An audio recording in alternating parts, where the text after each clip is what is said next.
deuxième partie donc du base du management.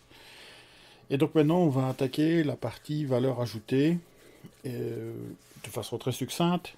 Simplement, on a vu dans la vidéo précédente que en fait, le manager servait en quelque sorte à créer de la valeur par l'intelligence en fait des personnes qui sont au sein de l'entreprise. C'est à lui de trouver les moyens pour aller chercher cette intelligence et la transformer en une valeur ajoutée. Donc la question de base qui va se créer pour le manager, c'est comment on peut faire pour créer cette valeur, avec quels outils est-ce qu'on peut utiliser pour obtenir ce résultat. Alors évidemment, plusieurs outils peuvent être envisagés et donc on peut se focaliser d'abord sur une méthode de travail.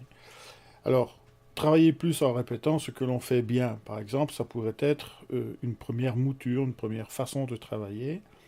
Et c'est ce qu'on essaye de faire dans les entreprises où on essaye de conserver le processus. Bon, cependant, ce n'est pas l'objectif premier, parce qu'on ne crée pas de la valeur de cette façon-là, on ne fait que de la répéter.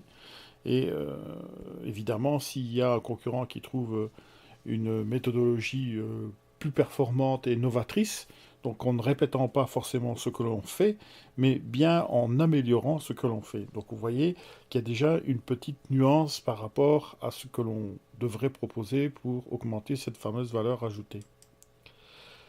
Alors maintenant, qu'est-ce qu'on peut faire d'autre? Eh bien, c'est d'abord de réfléchir, et quand je dis réfléchir, il s'agit bien de proposer des outils de réflexion à toutes les personnes qui travaillent avec le manager ou avec vous.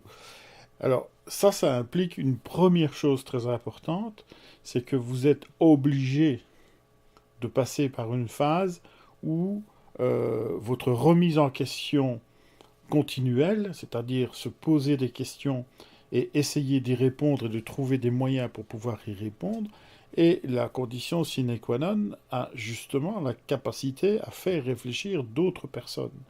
Il est évident que si vous n'envisagez pas la possibilité de modifier ce qui existe, et que vous ne voulez pas remettre en question ce qui existe, il sera beaucoup plus compliqué d'entrer dans des nouvelles idées qui vous seraient proposées par d'autres personnes qui seraient éventuellement même vos subalternes. Donc, et c'est souvent ce qu'on voit dans les entreprises, c'est-à-dire une espèce de blocage comme ça qui se fait par rapport aux strates inférieures, entre guillemets, dans la hiérarchie de l'entreprise.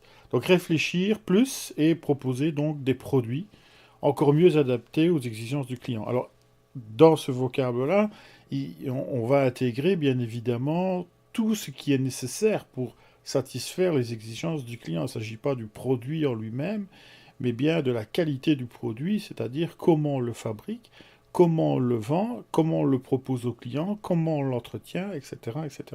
Donc on voit qu'il y a un champ de possibilités qui est absolument très très important pour le manager. Donc la dia suivante concernera donc les fonctions de base du manager avec leur enchaînement.